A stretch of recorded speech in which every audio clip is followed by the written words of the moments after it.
We're Compound Everything. We talk money markets and investing. And today we are talking about risk and why it matters. Mm-hmm. And this is our first video with an actual mic. Yes, not using the iPhone mic. Yes. This is exciting. Yes, and we told a subscriber that when we got 100 subs, we would get a mic. So yes. Here we are with a mic. Yeah. And hats off to someone at the Apple store who helped us set up the mic. That person helped us a lot. So and they actually thank you if you're subscribed to watching. The channel. That's right. So if you're watching this, thank you very much. You're very helpful, and we're very excited that our sound quality will be much better. Much better. Infinitely better. We digress. Yes, we digress. So today we're talking about risk. Yeah. We're going to touch on what risk is, why it matters, what risk isn't. Mm-hmm. Maybe take a little bit of a different approach compared to the traditional way of thinking about risk within the financial community. Right. So why don't you start us off? How did we get here and where are we going? Well, I came across a paper it's not a paper, it's more of a blog post actually. And I thought, wow, this is the best description of risk I've seen in a long, long time. So traditionally, investors, I guess, would think of risk as volatility. The two are equated oftentimes. So meaning that the risk is inherent with how much the stock fluctuates, which We've talked a little bit about this, I think, before in a prior video. Investors would typically look at risk in terms of volatility measures. So one of the ways to measure that is with something called a beta, which measures how much a stock will correlate with market. So a higher beta means the stock will move more than the market will, and a stock with a lower beta will generally mean that will move at a rate lower than the market. So essentially what we are going to delve into is why volatility does not equal risk and why we take a completely different view on risk than what is traditionally taught in the academic circles. Mm-hmm. And one of the main reasons why we can take that approach is because we're not short-term focused. So if you're in the financial sector, your performance gets scrutinized every quarter. Right? And so volatility for them is a big deal because they're getting, they're what they are doing is getting looked at every 3 months. Right, scrutinized, yeah. Right? Whereas if you're a long-term investor, it doesn't really matter how volatile the stock is. In the end, you just want it to be worth more than what you bought it for years later. So there's a quote by Charlie Munger that talks about the way they evaluate risk. And to them, risk is the risk of permanent loss of capital or the risk of I can't remember the words he used exactly, the risk of a suboptimal return. Those are the two ways that him and Warren Buffett would calculate or quantify risk. So this paper described risk as being likelihood multiplied by exposure, which makes sense. I guess it's a fancy or less fancy way of saying probability multiplied by impact, which is the traditional way of defining it. And I think it's a bit of semantics, but funny enough, I had never heard of that equation before, but it made a ton of sense. Right. It made me really think and reflect that risk management on a day-to-day basis is an ongoing thing. Like, so I was thinking about getting in a car. So what do you do when you get in a car? Driving a car is somewhat risky, right? Mm-hmm. People die in car accidents and get hurt in car accidents and damage their cars.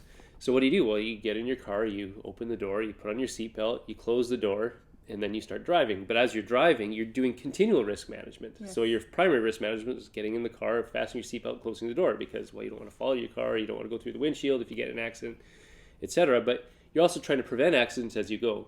So in the same way, when you're investing, you make your initial purchase, at which point you figure the stock is going to be worth more than when you bought it, or else you wouldn't have bought it. But then you should also be watching that stock over time. And what is the competitive advantage that company has? Is it being eroded or is it being expanded?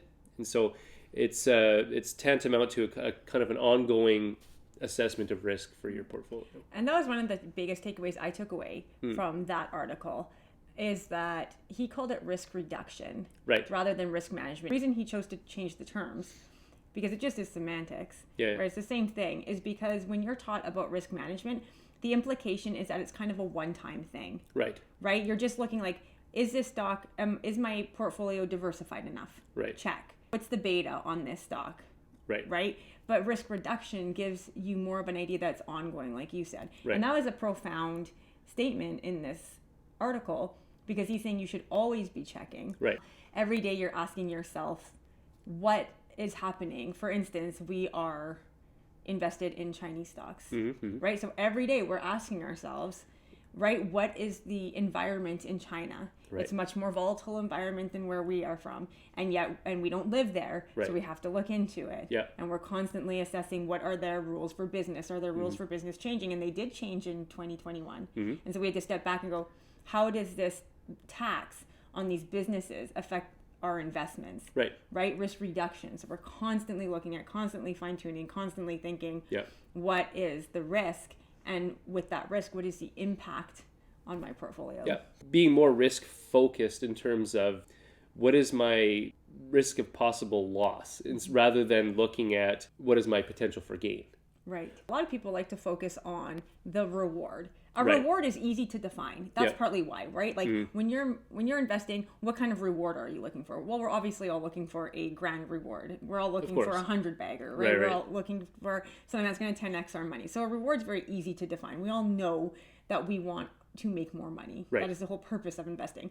And then risk kind of is there, and we know we should focus on it, but we don't focus on it as much as we should. For sure. And I was thinking about the saying by Manish Pabrai, the Dondo investor, where he says, heads I win, tails I don't lose much. Right. And that quote shows you that he really focuses on the downside. Right? Because heads I win, okay, it's going to go up. Right? But if it doesn't, the downside is not significant enough. That impact on my portfolio is not bad enough to wipe me out. Right. Because what is the point? Right. What is the point of, getting 100 bagger if your next investment wipes you out? Right. Well, and that goes on to say as well, there's maybe something intrinsic about the investment that you're making that will prevent the downside. And I was thinking about Ted Wexler. So some of his investments, one of his recent investments that he was speaking about was an investment in Dillard's. And so when he invested in Dillard's was trading, I'm going to use rough numbers because I'm not exactly certain on the numbers per se, but at the time Dillard's had a market cap of about, I think it was 400 or 500 million, somewhere around there, when he started buying into it. But its tangible assets were somewhere in the realm of $600 million. Right. And he thought, well, okay, so my downside is covered. So if it continues to go down, I can just buy this stock cheaper and cheaper and cheaper because people are selling me these assets for, essentially fractions of a dollar. And so he was happy to buy more as it went down. But that investment ended up being, I can't remember exactly what it was, a 5 to 10 bagger for him because his downside risk was taken care of. Yeah. So there's a few ways I think that you can mitigate risk. One is, the first and foremost is know what your company's worth. So if you know what your company's worth, you know what the assets are worth, as it declines, you're mitigating risk because you know what the assets are worth. You're not panicking. You're not panicking. You're even mitigating emotional risk. Right. And that's a big risk to mitigate because emotions get the best of us. For sure. So it's about having information. So there's having more information reduces your risk. And then secondly, you could look at it in terms of portfolio construction, although Warren Buffett and Charlie Munger would probably disagree here. But if you're not sure, then don't make it a large part of your portfolio. Right. So right, and I mean they're much smarter than us, so that's why. But we like to be a little more diversified than them because we are not them. Right. So a fancy way of saying you want to watch your risk and you want to be careful and you want to do risk reduction is you're looking for asymmetric bets, right? You hear in the financial world about an asymmetric investment, right? So we should probably address that. What does an asymmetric investment look like? Well, I think it looks like what Ted Wexler was doing. So where he saw Dillard's as being a reasonable business still, having reasonable prospects, but trading at less than their assets were worth on their balance sheet. So for him, that was a asymmetric risk versus reward proposition. So he figured that he didn't really have much to lose in the proposition, that if the, maybe worst case scenario, stock would probably start to trade back towards its book value or asset value, as a worst case scenario. And then if it ended up doing better than that and it started being very, very profitable again, then that was all gravy.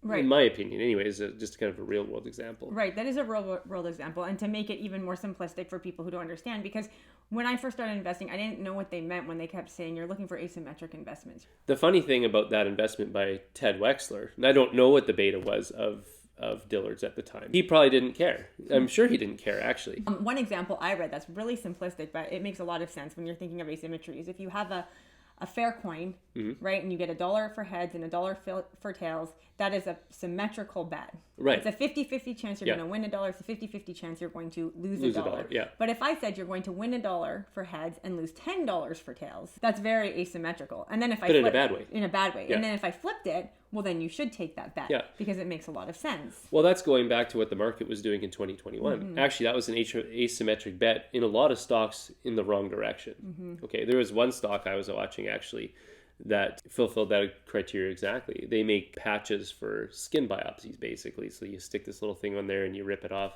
and you send it in, they analyze it. Sounds like a great idea.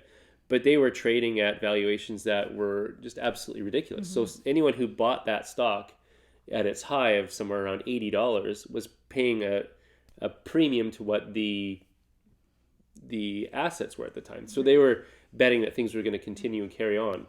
But it was an asymmetric bet because the cash flow wasn't there to cover that at this point. Yeah. And what happened to that? Research. Yeah. And the research. Well, and what happened to that stock? Well, now it's trading around $2. Yeah, so that's crazy. Yes. But that is what I like to circle back to earlier in the video. A lot of investors like to focus on reward. Yeah. They don't like to focus on the risk. Yeah. Right? And so that you come out with this product that makes diagnosis easy. It's easy for the patient. It's all these promises.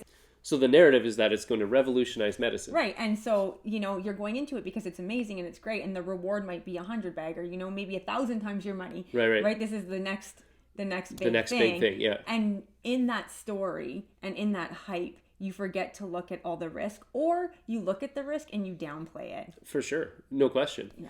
Well, there's a lot of good news coming out about this company at the time. Well, insurance companies were going to start covering it. But the funny thing is it didn't translate into sales. Right. Which was what ended up causing the stock to plummet. Now, another thing about risk that is interesting, a lot of professionals and a lot of people say that risk is not being diversified. For sure. Yeah. And that is also another very interesting view. Right. Because the way that they make up for this idea is by holding many, many, many different individual stocks. Sometimes hundreds, or by indexing. But many people think that diversifying across stocks is enough diversification. Right. But you have 100% correlation with the stock market. Right. So it's just I just find it very intriguing how Wall Street looks at risk. Well, I'll give you for instance. I was speaking to someone in the investment industry a little while ago, and I guess someone was getting there was a problem with someone with compliance because they ordered. There's always a problem with compliance. Yeah, they owned too few shares, I think, for their client. Right. And so after discussion, I can't remember what stocks they were, but the compliance rule had to do with quantity of shares, but it didn't necessarily require, from my understanding, a diversification of industry, and it didn't account for any of that. Right. So my question was, well, what about if this advisor only owned one stock, which was Berkshire Hathaway? Ah, yes. What would compliance do? Would compliance have a bird? Money is in one stock. Is in Berkshire Hathaway or Markel Asset Management, right? Or Pershing Square. Or Pershing Square. Would that you one of those securities? So with Berkshire, I mean they're diversified across industries, different stocks they own, but it's dozens. Yes. So is owning Berkshire Hathaway then diversified enough? Right. I don't think it would be in the financial industry because it's one stock. Yeah. You just have such interesting views. Like risk is volatility. Well, it's not really if you're in for the long term, but because of the way that they are measured and the way their performance is measured, that does matter to them. Right. But it shouldn't, because we all know compounding works over time. Right. So this 3-month thing is just ridiculous. Right. And then the other view they have is you must be diversified. Except that diversification can still be 100% in the stock market. The interesting thing about being diversified in the stock market, they don't talk about when you should buy or when you shouldn't, just as long as you own 100 different stocks. Right. But what if you bought all 100 stocks at the beginning of 2021? Right. That's Chances are all those 100 stocks are now down. According to financial academia, that would have been risk mitigation. Right. But risk management is not that. Risk reduction is constantly thinking about each and every individual position and what is going on. How is their balance sheet looking? Yeah. What is the runway of growth for this company? What is a new CEO at the helm? Is he or she good? Are they running the company well? Are they shareholder friendly? That is risk management. That is knowledge. Risk reduction. Yeah. But I have not really read anything. And we've read a few textbooks just to see what they're learning out in the financial world, to know what the competition is doing. And that rarely gets talked about. Yeah. So I think you're 100% correct on that. And that knowledge in this case is probably your best mitigator of risk. And that's why Li Lu talks about accurate and complete information. Right. So he's trying to remove risk just by garnering knowledge, removing ignorance. Warren Buffett talks about playing bridge or playing poker without looking at your cards. Right? If you don't know, the hand you're playing, of course you wouldn't know if you have a good hand to, kind of go all in, right? Or if you have a bad hand to maybe not play, to stop. The other thing he talks about in terms of just quantity of stocks and whatnot is he has said that diversification is essentially... I think he calls it worsification. He calls it diversification, but basically he calls it a safeguard against ignorance, I suppose, in essence. So diversification, he says, is essentially for those people who don't really know what they're doing. And I mean... it makes sense. I guess it does work to mitigate risk in that chances are you will come out average. Index fund, you're an average, right? Whatever the market's moving, you move along with it. Well, diversification cuts both ways, right? On the one hand, if a stock turns against you, and it's, 1/5 of your portfolio versus, 1/10 of your portfolio, it's going to hurt a little bit more if it's 1/5 versus 1/10. So, I mean, there's reasons to maybe choose a wider basket of stocks. So I'm not saying one way or the other. I think every investor has to develop their own comfort level with diversification generally. I personally think the reason why the financial world talks so much about diversification and volatility is because it's easy to measure. So if you have a money manager and they're managing money and, the market goes through a bad time, the people who are measuring the performance or compliance or whoever can look at this manager's portfolio for his clients and say, okay, yep, you were diversified, you did that right. Yep, you were careful in picking stocks that weren't volatile. Okay, no discipline. You did everything. This was just the market doing it. It's easy to mark. It's the same reason why certain things in high schools are tested, even though it's irrelevant. It's easy for the teacher to mark, and they need a level of grading so that they can get back to their clients and say, oh, this was just, we did everything we could, and it's just the market's going through a rough time right now. But for the individual investor who's investing, what mitigates risk is your information, like you said, information that you have and the due diligence that you do, and time. Time, for sure. Right? And you don't have to sell. I really don't think that the majority of spend the right amount of time. How can they, looking at every stock position they pick? Or every stock position in an index they choose. You humanly could not do that. And unfortunately, because of the way the financial system is created, or because of what it's grown in, because of what the financial system has grown into, they don't have the time. They're not allowed the time. Because you have a bad quarter. People are watching. You have 2 bad quarters. Now you're really being what? You have 4 bad quarters. Well, now you might lose your job. Even if you know that in the long run, in 10 years, these stocks are going to be giving handsome returns to your clients, you are getting in a lot of trouble. You go from an all-star to being a bum very quick. Very quick. So you stick to the rules, and the rules say you watch that volatility, and you diversify. It keeps yourself out of trouble, I suppose, as a professional money manager. But as individual investors, you're not handicapped by that. Now, of course, we're way more diversified than most really great value investors because we feel that gives us a buffer because we're not as knowledgeable as them, nor do we have the time. For sure. To sit and read those. So a couple good quotes that I read about risk. One is by Trump and one is by Soros. And I'm using them both because I'm doing guys who are on very different sides of the political aisle. For sure. So this is not an endorsement for either side. So I thought it was perfect to use these two men together talking about risk. For sure. So I'm just going to read Soros' quote. Okay, so Soros says, it's not whether you're right or wrong that is important, but how much money you make when you're right and how much money you lose when you're wrong. And that was just talking about going back to the equation. It's probability times exposure. Or impact. Right? Likelihood times exposure I think is what we would say in layman's terms. And that's exactly, that quote sums it up so perfectly. It's not how much you make when you're right, but it's how much you lose when you're wrong. Well, it does you no good to make $1 in the stock market, all to give that $1 back. Exactly. A few months later. Exactly. Doesn't make any sense. Almost every value investor that I have read about in depth is all about protecting the downside. Well, hence the whole argument of margin of safety. Right. That's the principle behind it. It really protect is. your downside. Protect your downside. Because you don't know what the future may bring. So, Right. the whole idea of margin of safety, buying things for less than you esteem, well, a significant percentage less than you esteem their intrinsic value or tangible value to be. Yeah. And then back to like the financial professionals. That's why they like to have the rules, because they know, everyone knows you're protecting your downside. Someone's going to watch this and say, are you kidding me? Of course the professionals know to protect their downside. Right. And they do know it. Right. They know it in theory, but they have these rules. And once they do their rules, they kind of like, yeah, I protected my downside. But that's not true. That's not really protecting your downside. Right.